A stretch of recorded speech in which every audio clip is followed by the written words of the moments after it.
Chapter 10. Quod Nocet, Saepe Docet. Wounded crew lined the floor behind the Nexus shield. The handful of medical personnel flitted between the fallen, administering triage, assisted by the few surviving soldiers. Blackwell realized coldly that there would be no medical reinforcements.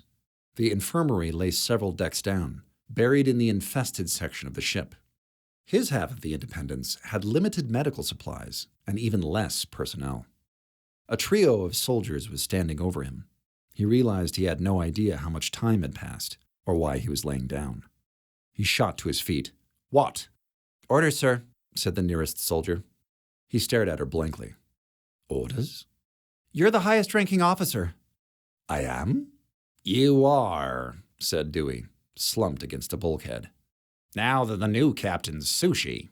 She shooed away a nurse, tried to stand, and fell back down in a landslide of curses. Blackwell's skin tingled. By the looks of it, he was one of the few who hadn't been injured. "You don't look so hot, Chief." "I'll be fine." She yanked a medical stapler out of the nurse's kit. "Patch me up. I've got a ship to fix." The ship.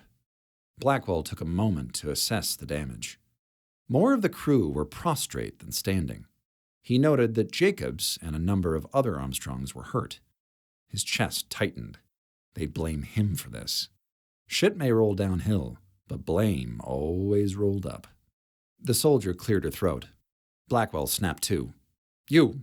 He pointed to the soldier and her partner. "And you. Put together a team." He raised his voice. "I need qualified crew at the bridge duty stations. Uninjured or walking wounded only. Hands." A few weak hands went up. Blackwell thumped a soldier on the chest. "Get them situated." He looked for the bald, black teleporter tech and spotted her sitting by the chief. No, not sitting. Meditating. Under these circumstances. "Follow." She opened her eyes. "I want you on the bridge." She nodded, rose. A knot of armed Armstrongs formed around him. Loomis, the big one, still had his skull mask up. "Take those off." "Sir?" The female soldier again. Almeida by her name tag. "We have 16 active personnel in the safe zone." He felt bile burn at the back of his throat. "Is that all?" She shifted her feet. "We took heavy losses planetside." 16 soldiers. Maybe twice as many Armstrongs. It would have to do. "Start with security sweeps. Make sure the ship's really been cut in half. I don't want to find out there's a burst hatch somewhere those things can fit through. If you spot them, don't engage. Drop force fields and retreat." "Aye, sir." She saluted and led the soldiers away at a trot. Blackwell pulled up the ship's schematic on a wall monitor. Behind the blast shields, fully half of the ship lay in the infested decks. "Independence. Activate level 10 force fields in every junction beyond the Nexus shield." A negative chime. "Unable to comply." "Explain." "Main power conduit has been breached." Dewey braced herself against the monitor. "That direct patch must have burnt out. Probably overloaded." She pulled up a readout of the ship's electrical vanes, tapped a red point not far from engineering. "Yep. Fuck. Surge knocked out the flow here." Well beyond the Nexus shield. Blackwell ground his teeth. "Can you reroute it?" A weary nod. "Through the backup conduits, but we won't get full juice. It should be enough to buttress the safe zone, though." "Good enough. Independence. Activate force fields between decks 9 and 12, and in every corridor connected to the Nexus." A positive chime. "Force fields activated." Dewey frowned. "Those will lock out any crew in the cutoff sections of the ship." "We have more pressing concerns," he told her. "Those force fields are the only thing we know can keep those creatures back. We need to assess what state the ship is in before we can entertain rescue plans." Dewey didn't disagree, which didn't mean she approved. "Sir?" Loomis looked better with his mask on. His thin mustache made him look stupid. "Bridge is manned and ready." Blackwell nodded. "Chief, see to your people." "Great, yeah, I'll get right on that." He set off for the bridge. En route, he pulled the highest-ranking nurse aside. "Status?" She lowered her voice. "Not good, sir. Supplies are limited. There's only so much we can do without access to the infirmary." He looked out over the wounded. "Do you have enough to treat everyone?" "We do not." Priority treatment goes to the Armstrongs. You can identify them by their pins. She balked. Sir, the protocol in a situation like this is... Lieutenant. He leaned in. I know this doesn't fit your agenda, but this is an emergency, and we need to close ranks. And when this crisis is past, I'll remember who sprung into action and who dragged their feet. I trust I'm understood. She nodded stiffly. Webb was burning. She screamed as the stone around her hissed and vaporized. In fell the ceiling on the magnetite chamber below the ruins. The giant Xena was there, staring at her, and then it was gone, dissolving in an ochre wind, screaming without a mouth. Screaming and beeping. Webb gasped awake in the darkness. Her lungs whirred and grated. She heard the beep again inside her chest, like a second heartbeat, the low oxygen warning from her lungs. She grunted. Her head ached and throbbed with spikes of pain. The air was stale and hot. She couldn't feel her legs below her knees, but there was pressure there, heavy, oppressive. Her heart raced. She started hyperventilating. No. Stop it. Panic would just suck the oxygen up faster.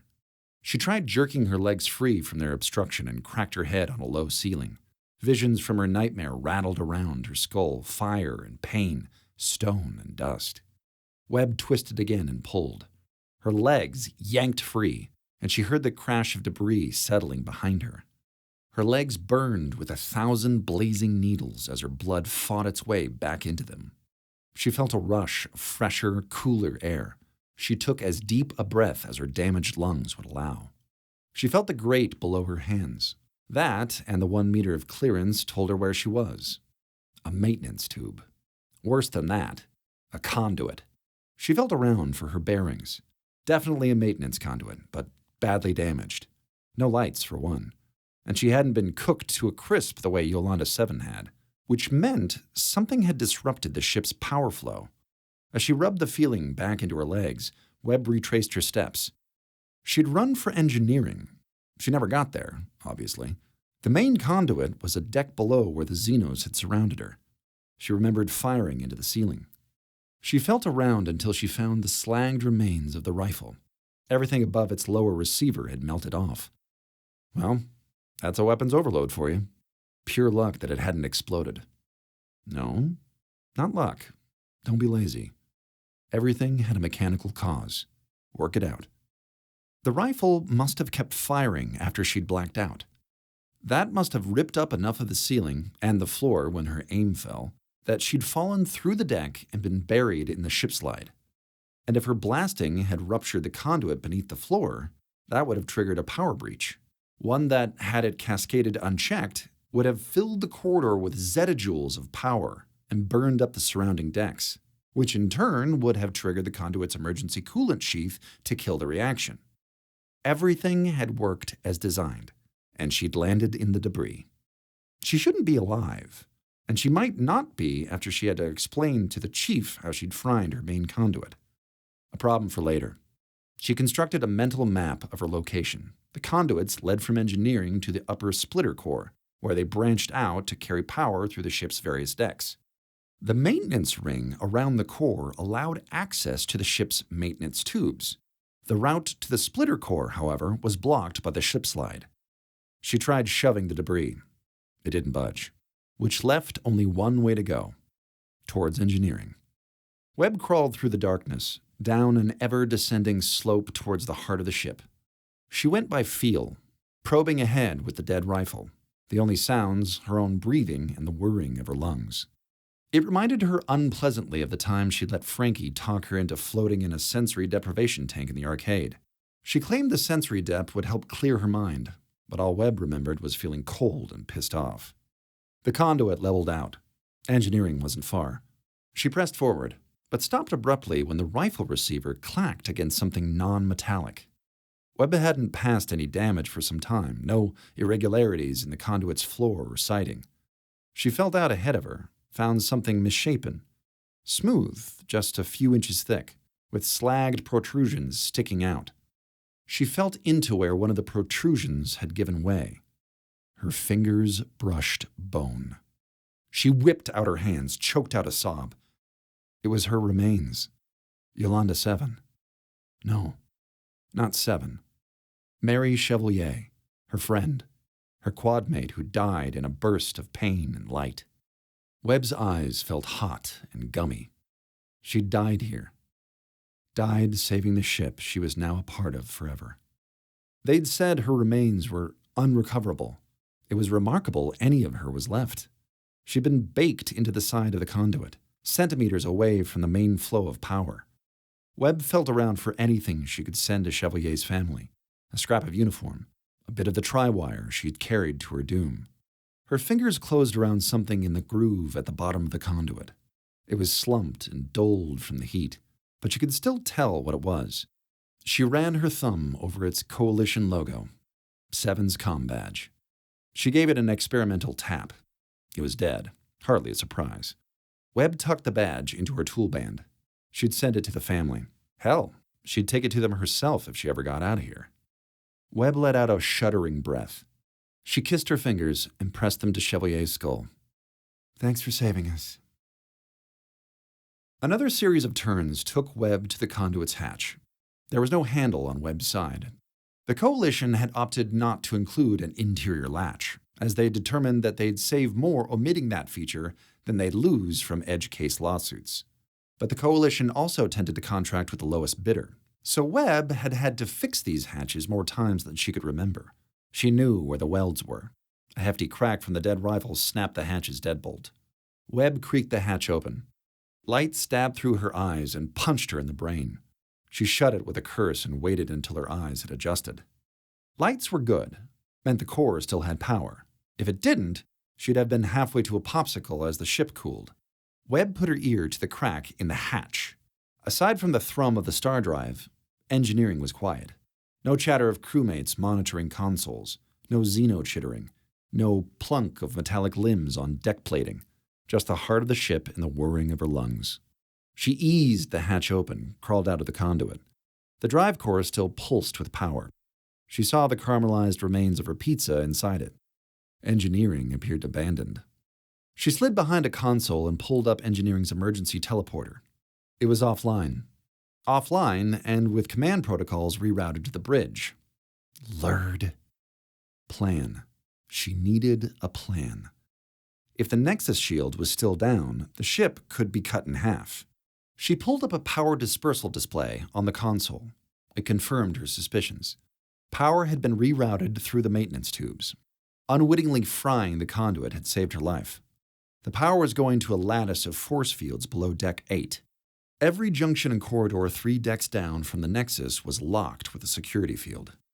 The ship was indeed cut in half, and she was on the wrong side. She had to gasp to keep her breathing regular. Calm. Have to keep calm. She couldn't stay here. The safest way out was teleportation. If she could get in touch with someone in the safe zone, she could request a teleporter evac. She checked the comms. They were down, ship-wide. Webb took out 7's comm badge. In the light, it wasn't as badly damaged as she'd thought. She might even be able to repair it if she could get the casing open. But that would take tools and time, and the tools were in her Go kit back in the Quad, 4 decks away. Bunk that. There are lifeboats near all the critical systems. Most were clustered around the bridge, but there was some scattered throughout the lower decks. She'd hop one and wait out the crisis in orbit. She turned for the exit and nearly screamed. A cog was standing behind her. Jesus, fuck! I thought I was alone. Nothing that heavy should be able to move so silently. Where's the nearest lifeboat? The cog fixed her with its marble gaze. Identify yourself. I don't have my badge. They clued off of those rather than faces. Senior Tech Joni Weber, service number XF4456H. It seized her wrist. You will come with us to the brig. She tried to jerk away. Its grip was a vice. What are you doing? Do not resist. It tightened its grip. You escaped from the brig at 1347 hours. I didn't escape. I was taken out by people who were gonna kill me. Do not resist. Use of force is authorized. A clang like an axe on a church bell. Time seemed to slow to a trickle. A massive dent had appeared in the door. Xeno chittering drifted in behind it. Webb's stomach turned to ice. "We have to go." The cog swiveled towards the door. "Cease vandalizing Coalition property." "We have to go now." Another dent punched into the door. The cog stalked towards the door, dragging Webb behind it. "Cease vandalizing Coalition property. Use of force is authorized." Webb smashed her rifle against the cog's head. "Indy! Drop a force field around the exit to engineering!" A negative chime. "Your privileges have been revoked," said the ship. "What?"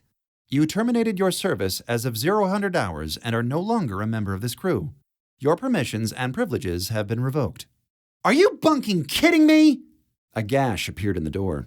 Compound eyes milled in the corridor beyond. "Engineering is off-limits to civilians," said the ship. "Disperse at once." The cog had almost reached the door. Webb pounded it harder, chipping off bits of enamel. "The Xenos are gonna kill us, you stupid marble fuck!" "Our scans indicate no alien presence," said the cog. "Cease vandalizing Coalition property." An arm blade cut through the door and into the cog's shoulder. Its arm fell limp, dangling by a nest of spitting cables. The cog actually looked shocked. More blades punched through and sliced through the cog like a garden claw through tinfoil. Webb jammed her rifle receiver through the wires in the cog's hanging arm and wrenched with all her might. Cables popped and snapped. The cog's arm hit the deck, the weight of it nearly pulling Webb to the floor. She chucked the receiver and ran for the hatch, dragging the cog's arm like an anchor behind her. The door gave way as she dove back into the conduit. She caught a glimpse of the cog going down under a wave of Xenos as she shut the hatch. Webb strained to peel the cog's thumb off her wrist. Servos in the arm complained, but she got its grip loose enough to slide her wrist out. She looped the arm through a couple of brackets and bent it around to grasp itself. The hatch sealed, and the conduit went dark as a tomb. Webb hoped it wouldn't be hers. Loomis snapped off a crisp salute. "Captain on the bridge." Blackwell returned the salute and looked out over the motley group manning the duty stations of the bridge. His bridge. His first command. The first of many, if he played his cards right. He'd never felt taller. "As you were." He strode to the command dais and sank into the captain's chair. "Independence, dispatch all cogs to the bridge." The ship chimed. "All but one cog is en route." "All but one?" "One member of the Collective Operations Group has been destroyed." Dear God. Those things cost a fortune. "Damage report." A series of chimes. "Comms are offline. Teleporter grid is offline. The shuttle bay has been depressurized and has been sealed by emergency bulkheads. The port torpedo bay has been sealed off, but remains destroyed. Disruptions to the conduits have reduced available power to 40%. Damaged non-essential systems include the mess hall, the arcade, the what about hull breaches? Severe structural damage to bulkheads and doors on decks 13, 15, 18 through 21, and 27. All the infested section of the ship. Scan for borders. A negative chime. No invaders are present. The Xenos still weren't appearing on their scans. Blackwell drummed his fingers on the armrest. "Indy, bring the comms back online. Open a shipwide channel to the crew, including the occupied decks." A chime. "Comms online. Channel open." Blackwell rose, tugged his uniform taut. "This is Acting Captain Blackwell. We are dealing with the situation. Contrary to any rumors you may have heard, we have it under control. Help is on the way. In the meantime, the ship is on lockdown. I order any crew currently below Deck 8 to shelter in place. Activate security fields around your exits, but remain where you are. Further updates will be made as we approach victory. Blackwell out." He hit a button, turned to the red-shirted ops. "Take the comms back offline. I don't want any disinformation spreading." The doors whisked open. In limped Dewey on a pair of makeshift crutches. She glared at the Armstrong manning the engineering station in the outer command ring until he slinked away and nodded at Blackwell. "Sir." "Chief." He made a mental note to demote whoever had gotten her mobile again. "Good to see you upright." "You didn't say anything about the incursion," she said flatly. or the ship being cut in half. I am well aware, Chief. He thrust out his chin. I did make the announcement myself. Chuckles from the Armstrongs. You don't think the stranded crew deserves to know what they're up against? A bunch of pissed-off Xenos who could cut through walls? Seems an important detail to leave out. He gave her a glassy stare. That's what the force fields are for. You saw what those creatures did. Last thing we need is a bunch of panicking crewmen filling the ship with more bodies. Sir, the crew is trained. They know how to act in a crisis. We get plenty of practice. This is no time to give them incomplete information. And those force fields are an enormous drain on our power. Blackwell nodded curtly. Good point. We need all the power we can muster. Juice the conduits. She looked incredulous. There might be crew in there.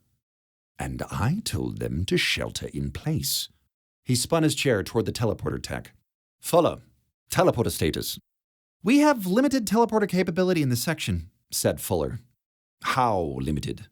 From the bridge, we can only control the emergency unit. It's short range, deck to deck, and immediate vicinity only.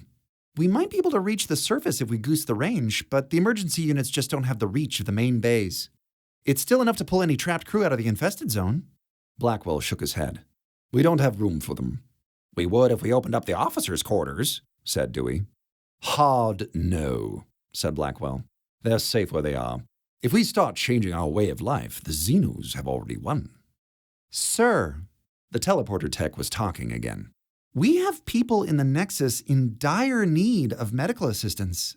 At the very least, we could teep in some doctors and equipment from the infirmary. Solid plan, sir, said Dewey. Blackwell bit off a sigh. Apparently, I have to remind you all that the ship is infested because the Xenos hijacked our teleporters. As far as we know, they've occupied the main bays and they could teep to the bridge if they figure out how. It's a risk I'm not willing to take. Keep all teleporters offline and lock them down. Fuller's shoulders drooped. Aye, sir. The doors slid open again. In marched the cogs in perfect unison. Blackwell rose. Indy, assign the cogs to the bridge's duty stations. Those of you currently at those stations, thank you for your service. Go assist the medical personnel. Armstrongs, you're with me. Sir, said the cog at communications, we have an incoming message. Blackwell glared at the red shirts filing out. I thought I had the comms taken offline. It is from the Admiralty, sir, said the cog.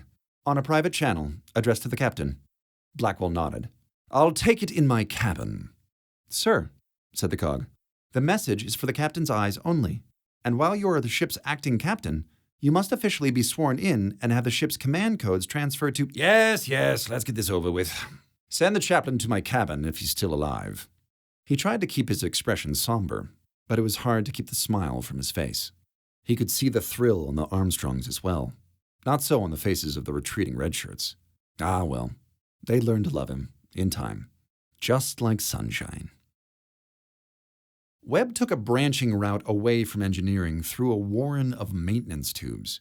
She followed a map in her head towards a service entrance accessible from a lift shaft. There, she popped out of the conduit, peered down the yawning, unlit shaft. High above hummed the force fields, barring passage to the supposedly safe decks. That was all she heard, though. No chittering. She felt for the service ladder. Below, several decks down, were the quads on the habitation decks. There were lifeboats there. Not enough for everyone. Lifeboat capacity had been calculated to include acceptable losses. But with the Xenos and force fields cutting Indy in half, those were her only way off the ship. So down she went. 3 decks down, she slid a blast shutter away from the viewport in the door. A rack of lifeboats lay at the end of the hall beyond. Most of its pods were gone, which was good. Some of the crew had escaped, but not all of them. Of the lifeboats left, one had been carved open like a grisly gourd. A thick red streak led around a corner away from it. Webb steeled herself. 50 meters between the shaft and the rack. 2 lifeboats left. But the lifeboats were only accessible to crew. Indy wouldn't let her aboard, not by voice command, not with her privileges revoked, which meant she'd have to blast the lock off the door and manually release the docking clamps from inside the lifeboat. So she needed a weapon. For the first time, Webb was grateful she shared a quad with a soldier. She climbed 2 floors further down to the deck of her quad. Hallway lights flickered there beyond the viewport. The corridor looked empty. The only sound the flickering of lights and the occasional fart of sparks. Webb gingerly opened the lift hatch and padded her way down the hallway towards her quad. Its door slid open. She may not have been a member of the crew anymore, but at least Indy still recognized she lived here. Webb's legs buckled. She locked the door and collapsed on 8's bunk. Not that the lock would keep the Xenos from tearing through the door, but it gave her a bit of mental comfort. Chelsea's weapons locker was, as always, locked. Triple locked. The thing required a voice print, retinal scan, and handprint to open. Or, as Webb and Frankie had discovered after Chelsea's family had sent her a bottle of scotch for her anniversary, you could just pop the hinges off. She smiled at the memory. Chelsea thought her family had skimped and sent her the cheap stuff. No, dear. Not cheap. Just watered down. The smile faded. Webb drew her limbs to herself. She'd rarely ever been alone in the quad. The bunk beneath hers, the bunk she was lying in now, had slept 6 new quad mates since its original inhabitant, Yolanda Prime.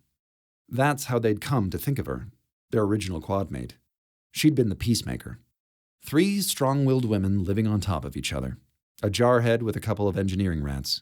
One calm as a mountain lake, the other the defiant crew advocate. It shouldn't have worked. It wouldn't have without Yolanda. She'd been the organizer, the one who'd convinced them to pool their water rations so they could each take a hot shower once a week, who'd worked out the visitation schedule so the women could have a modicum of privacy if they brought home a date. She remembered how hard she and Frankie had teased Chelsea when she'd overslept with that stubbly nurse.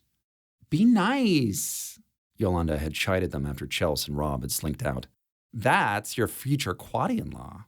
Webb could still remember her voice, but her features, her heart-shaped face, her thin nose and tapered chin, were getting harder to recall with each month that slipped by.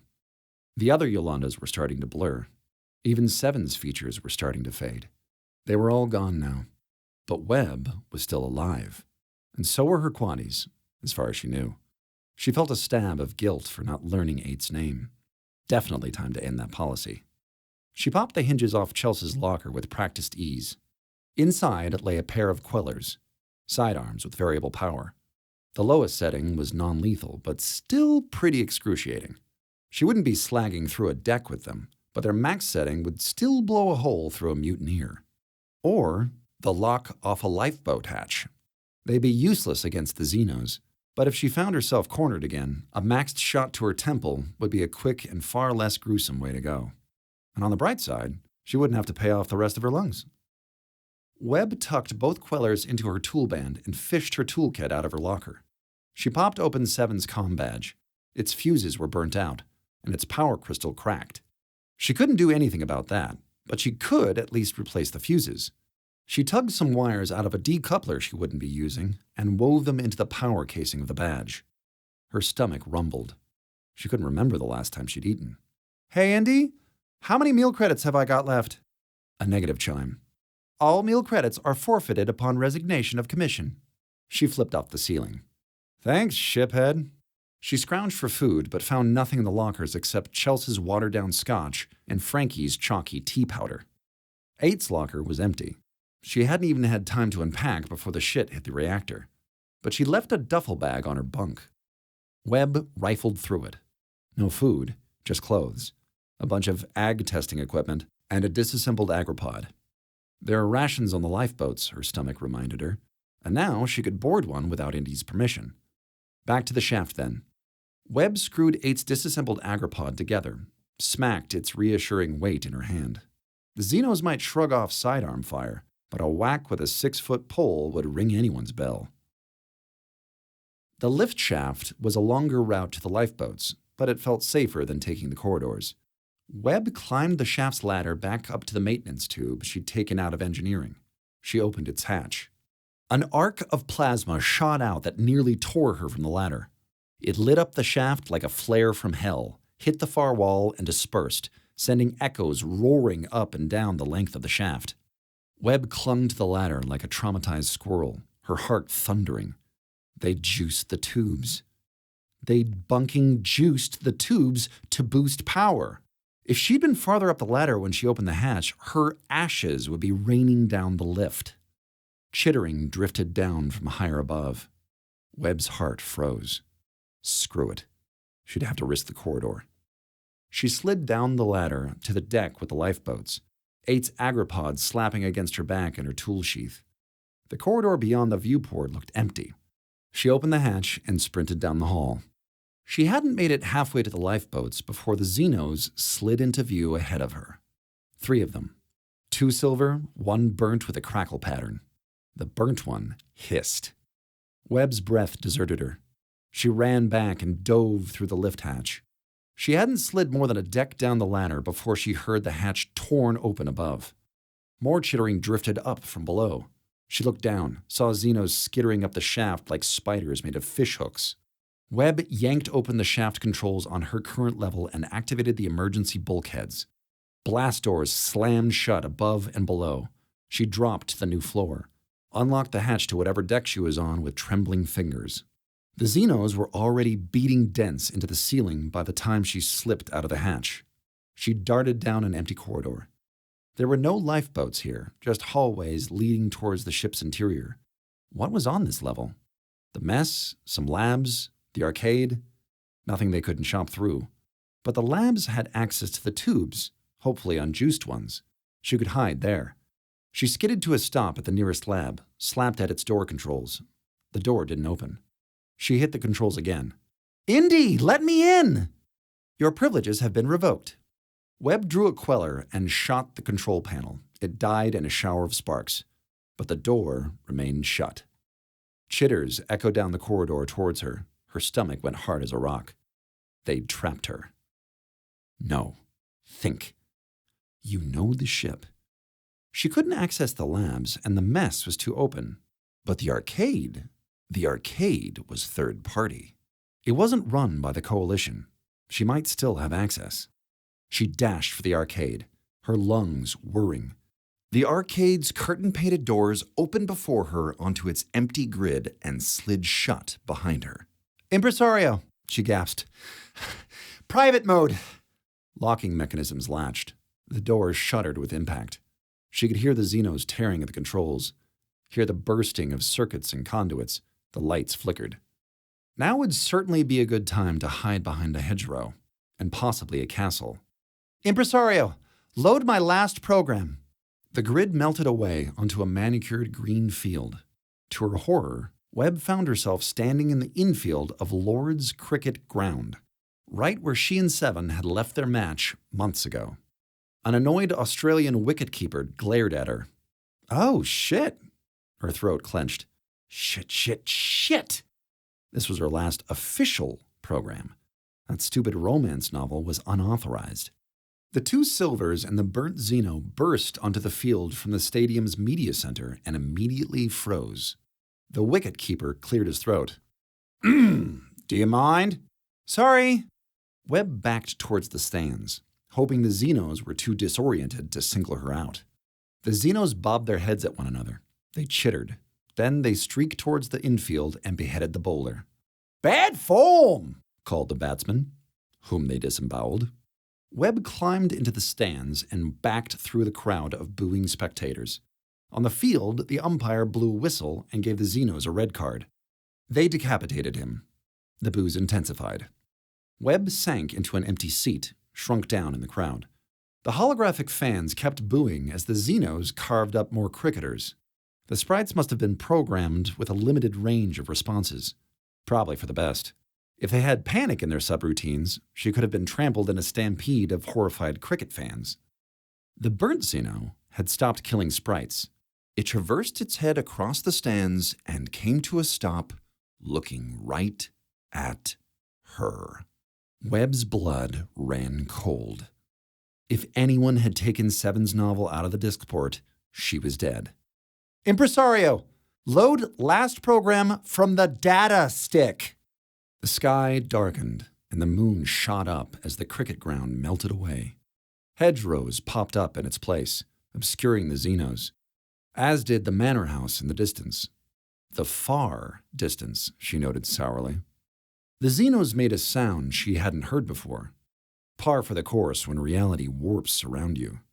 Another sound, one far more welcome. Hoofbeats.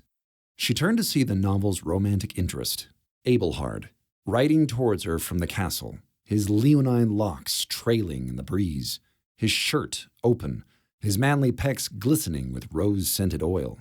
She shouldn't have been able to tell the oil was rose-scented from this distance, but the program was really selling it. She snorted. Friggin' porn programs. The sprite reined to a stop, gave her a curt nod. My lady, I see you've returned. He wasn't smiling. Yeah, hi, is that horse a two-seater? He blinked. Are you ill? You sound as if you swallowed a woodwind. Yeah, broke my lungs. So, horse? I must admit I'm perplexed. He examined his hand, pointedly not looking at her. When last we parted, I had the distinct impression you did not wish to see me again. The Xenos skittered over a hedgerow. I've changed my mind. Abelhard spotted them. My lady, don't move. He narrowed his eyes. The wolves have returned. She backed towards his horse. Those ain't wolves, dude. Abelhard drew his sword. The Xenos regarded Abelhard and his horse and chittered to one another.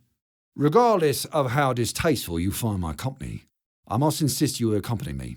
It's not safe here. He extended a hand. No shit. She took his hand and straddled the horse behind him. The horse reared cinematically and galloped off towards the manor. Another startled chitter. The Xenos skittered after them. We'll be safe in the manor, roared Abelhard, his musculature rippling beneath his silken shirt. His programmers really knew their audience. In 300 years, its walls have never been breached. Yeah, now they can cut right through those, Webb shouted over the wind. Or climb over them.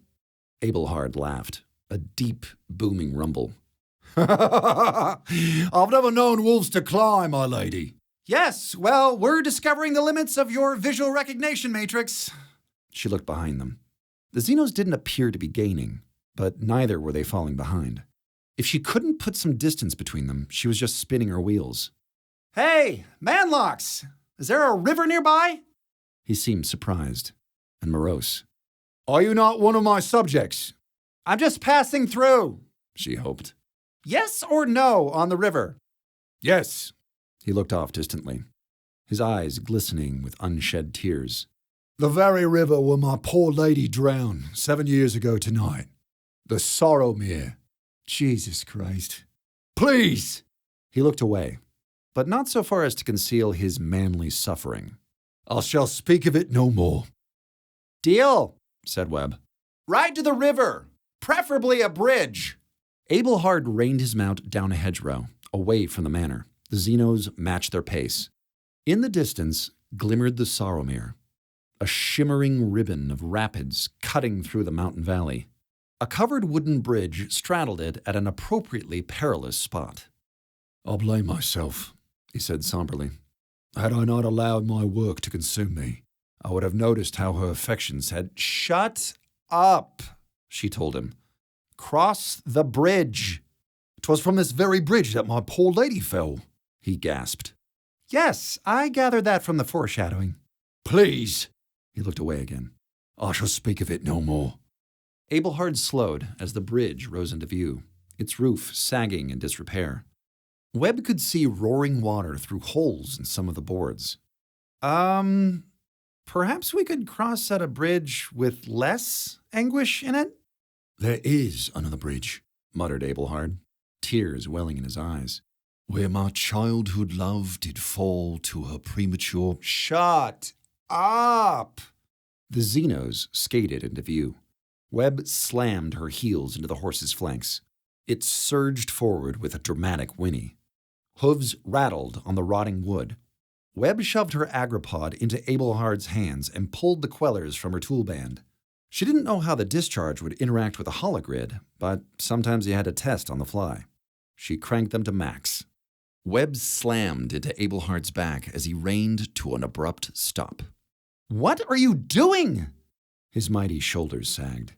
His gaze fell upon a plaque at a little shrine halfway across the bridge. 7 years. 7 years since I last saw her face. Wolves, guy! Never did I think I would return. Perhaps it has been too long. Or not long enough. I remember the night it happened. He gazed toward the moon. Letterbox bars appeared on the horizon. Do not start a cutscene! Webb fired both quellers at the floor of the bridge. Timbers exploded and fell. The Xenos fell with them, down into the whirling rapids. They tumbled away in the current. Webb hopped off the horse to peer downriver. The Xenos winked around a corner at least a kilometer away. Except they weren't that far away. The arcade wasn't more than 30 meters wide. But as long as she kept the program running, the arcade would maintain its convincing fiction of distance. Perhaps, rumbled Abelhard. Perhaps it is time I moved on, he concluded. Webb had missed the rest of his monologue. No real loss there. The writing had been lackluster for a while. Hey, so I hope you find some peace or whatever, but I've got to go. Chittering. Webb froze. With nightmare slowness, she looked up into the bridge's rafters. The Xeno dove for her, blades extended. For love! Abelhard smashed it into the wall with the agripod, shattering the globe of agrichems at its tip. The Xeno squealed like the wrenching of rusty gears and literally fell apart. Blue and yellow agrichems eating through its metallic plating. Hidden gases burst from its carapace and vented out. It died a broken slurry on the timbers. Abelhard was aghast. What manner of wolf is this? Webb squatted down beside the remains, looked from them to the agripod's broken housing. Holy lord, Abelhard dismounted. What have we done, my lady? I'll tell you what we've done. A fierce grin split her face. We've found out what hurts them.